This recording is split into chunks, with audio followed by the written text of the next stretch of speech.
നല്ലത് വരുമെന്ന് പ്രതീക്ഷിച്ചിട്ടും നന്മയായത് ഭവിക്കാതെ തിന്മയായത് വന്നു ഭവിക്കുമ്പോൾ ഒത്തിരി നിരാശപ്പെടാറുണ്ട്. പലതും പ്രതീക്ഷിച്ചിട്ട് വിപരീത അനുഭവങ്ങൾ ജീവിതത്തിൽ എഴുന്നേറ്റ് വരുമ്പോൾ ഒത്തിരി ഭാരം തോന്നാറുണ്ട്.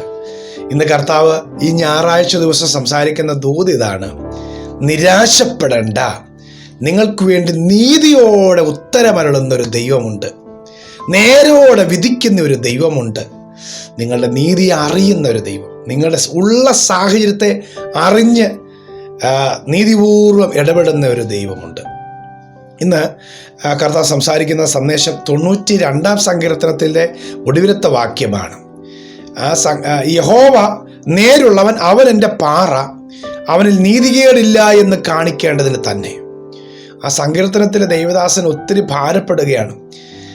ഒത്തിരി പേര് കർത്താവെ, ഞാൻ നീതിയോടെ ജീവിച്ചിട്ടും എനിക്ക് വന്നു ഭവിച്ചതെല്ലാം ദോഷമാണല്ലോ. എന്നാൽ ഒടുവിൽ അദ്ദേഹം ദൈവത്തിൻ്റെ സന്നിധിയിൽ തിരിച്ചറിഞ്ഞു, നീതിമാൻ പന പോലെ തഴയ്ക്കും, ലെബാനോനിലെ ദേവദാരു പോലെ വളരും.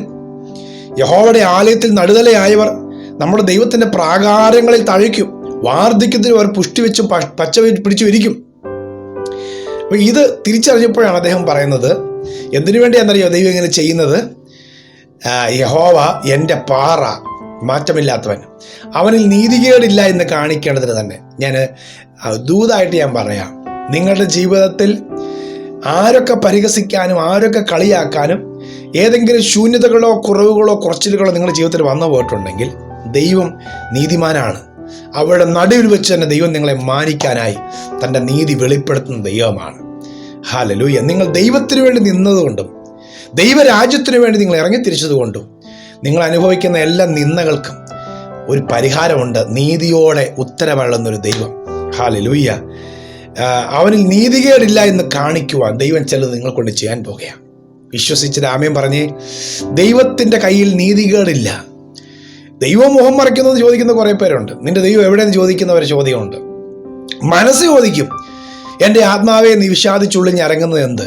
ഇതൊക്കെ ഒത്തിരി ചോദ്യങ്ങൾ വരുന്നതാണ്.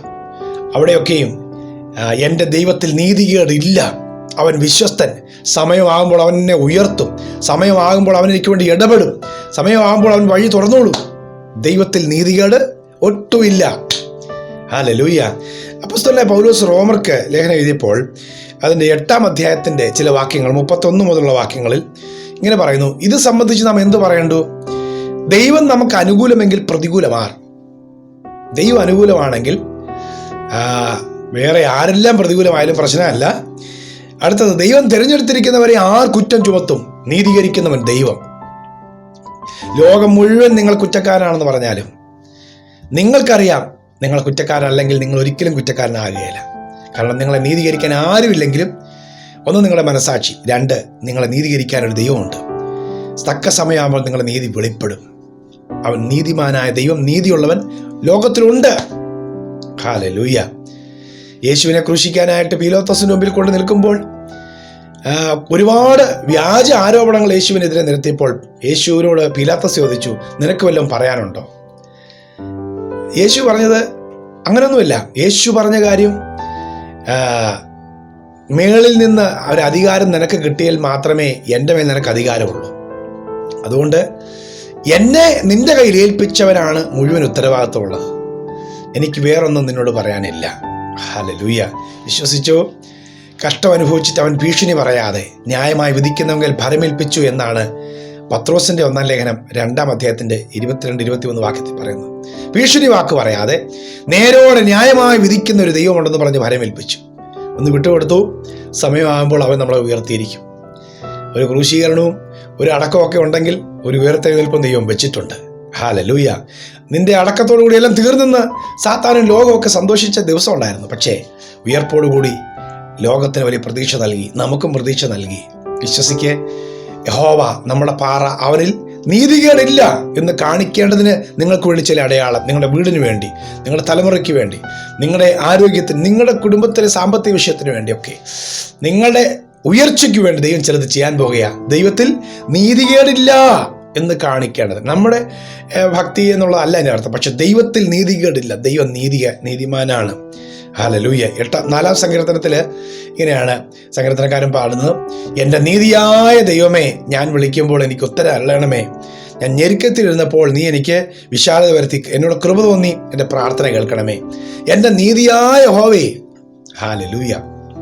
ആരും നീതി തന്നില്ലേലും, ലോകത്തിൽ ആരും നമുക്ക് അനുകൂലമായി നിന്നില്ലേലും, മറ്റുള്ളവരെല്ലാം എന്തെങ്കിലുമൊക്കെ പ്രതീക്ഷിച്ച് കൂടുതൽ ജനത്തിൻ്റെ കൂടെ അല്ലെങ്കിൽ ഭൂരിപക്ഷത്തിൻ്റെ കൂടെ അഭിപ്രായം പറഞ്ഞ് നിൽക്കുന്നവരായിരിക്കാം. പക്ഷേ നമ്മുടെ കൂടെ ദൈവമുണ്ട്. ഹല്ലേലൂയ. യഹോവ നമ്മുടെ കൂടെ ഉള്ളതുകൊണ്ട് നമ്മൾ കുലുങ്ങിപ്പോകയില്ല. നീതിയോടെ വിധിക്കുന്ന ഒരു ദൈവമുണ്ട്. യഹോവ എൻ്റെ പാറ, അവനിൽ നീതികേടില്ല എന്ന് കാണിക്കേണ്ടതിന് ചില അടയാളങ്ങൾ നിങ്ങളുടെ കുടുംബത്തിൽ ദൈവം ചെയ്യാൻ പോകുകയാണ്. നിങ്ങളുടെ തലമുറയിൽ ദൈവം ചില അടയാളങ്ങൾ ചെയ്യാൻ പോകുകയാണ്. നിങ്ങൾ വിശ്വസ്തയോടെ ദൈവത്തെ സേവിച്ച് നിങ്ങളുടെ തലമുറകൾ വഴിയാധാരമാകുവാൻ ദൈവം സമ്മതിക്കുകയില്ല. വിശ്വാസ ജീവിതത്തിൽ കർത്താവിൻ്റെ വചനം അനുസരിച്ച് ഇറങ്ങിത്തിരിച്ചിട്ട് നിങ്ങളുടെ കുടുംബം നശിച്ചു പോകുന്ന ദൈവം സമ്മതിക്കുകയില്ല. നിങ്ങൾ കർത്താവിൻ്റെ നാമത്തിനോട് എന്തെങ്കിലുമൊക്കെ വിട്ടുകൊടുത്തിട്ട് നിങ്ങൾക്ക് ശൂന്യരായി തീരുവാൻ ദൈവം സമ്മതിക്കുകയില്ല. സമയമാകുമ്പോൾ ദൈവം നിങ്ങൾക്ക് വേണ്ടി ഒരു കൊയ്ത്ത് ഒരുക്കിയിട്ടുണ്ട്. അവനിൽ നീതികേടില്ല എന്ന് കാണിക്കേണ്ടതിന് തന്നെ.